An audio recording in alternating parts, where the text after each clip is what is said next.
Is that something that you see has worked well in practice as your company has recruited new hires? Yeah, it's worked well in practice, and over time we move it up the value chain.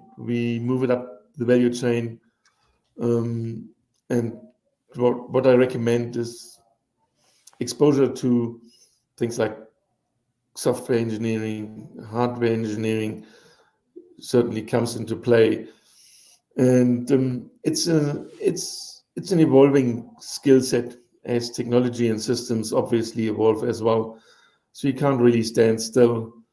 You need to make sure that you stay educated on the technology, on the trends, on what's happening elsewhere in the world.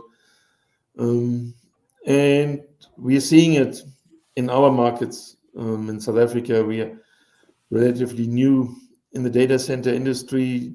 I would say the mainstream data center industry probably less than 10 years now in operation. And because it's such a multi-skilled environment, um, we there are few skills to go around, and we're always looking for new skills to come in, but we don't yet have a solid foundation in our educational institutions that actually bring those skills out into the industry as a focused program.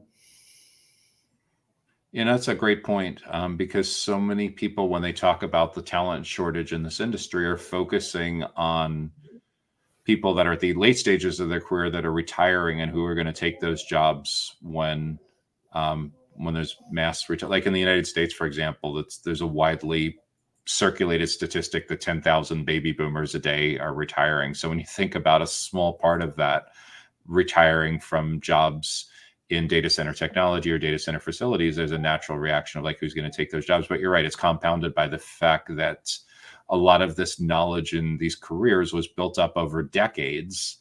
And there's not a lot in the US. I'm only aware of 3 higher education college university settings where you can even get a degree or certificate related to something data center related out of thousands of higher education institutions. So yeah, that's one of the challenges as well.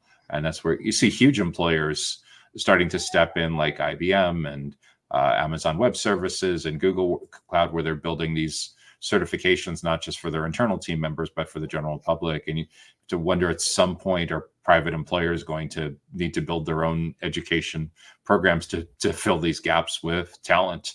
So it's not just something that's passed down anecdotally, and it's something that can scale better.